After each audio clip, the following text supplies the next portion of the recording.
దివాళీ భారతదేశంలోనే కాదు, అమెరికాలో కూడా అనేక రాష్ట్రాల్లో అఫీషియల్గా సెలబ్రేట్ చేసుకుంటున్నారు. రీసెంట్గా కాలిఫోర్నియా రాష్ట్రం, ఆ రాష్ట్రం యొక్క గవర్నర్ ఒక నోటిఫికేషన్ ఇచ్చారు.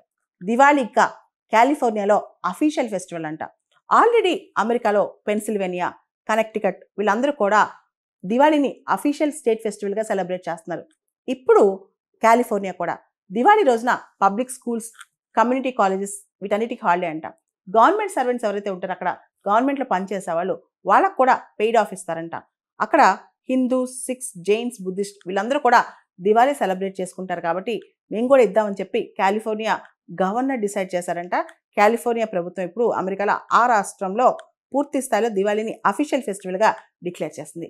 అమెరికాలో కాలిఫోర్నియా రాష్ట్రంలో దాదాపు 9,60,000 మంది ఇండియన్ అమెరికన్స్ ఉంటారు. అంటే మొత్తం అమెరికాలో ఉండే ఇండియన్ అమెరికన్స్లో 20% మంది కాలిఫోర్నియా రాష్ట్రంలో ఉంటారు. ఎందుకంటే ఇక్కడ సిలికాన్ వ్యాలీ ఉంది. చాలా మంది ఇండియన్ సాఫ్ట్వేర్ ఇంజనీర్స్గా అక్కడ పనిచేస్తూ ఉంటారనమాట. సో వీళ్ళందరికీ కూడా దివాళీ పెద్ద సెలబ్రేషన్. ఇదంతా చూస్తుంటే ఒక కల్చరల్ ఇంక్లూజివిటీ మనకు కనిపిస్తుంది. అంతేకాదు సౌత్ ఏషియన్ కమ్యూనిటీస్ని అమెరికా ఎలా అక్నాలెడ్జ్ చేస్తే, అమెరికాలో రకరకాల రాష్ట్రాలు మనల్ని ఎలా గుర్తిస్తాయో మనకు అర్థమవుతుంది అనమాట.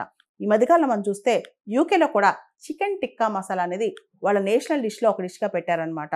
అంటే మన చికెన్ టిక్కా మసాలా యూకేలో నేషనల్ డిష్ అనమాట. ఇంకా తర్వాత మనం చూస్తే soft power, Indian soft power అంటే మన కల్చర్ కావచ్చు, మన డాన్సెస్ కావచ్చు, మన మూవీస్ కావచ్చు, ఇలా మన సాఫ్ట్ పవర్ ప్రపంచవ్యాప్తంగా ఇప్పుడు చాలా ముందుకెళ్తుంది అనమాట.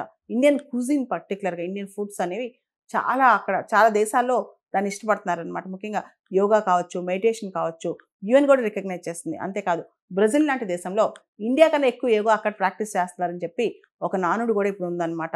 దాంతోపాటు మన మూవీస్ RRR కావచ్చు, లేదా జపాన్లో మన రజనీకాంత్ మూవీస్ కావచ్చు, ఇవన్నీ కూడా పాపులర్ అవుతున్నాయి. అండ్ అమెరికాలో Telugu is one of the fastest growing language అనమాట.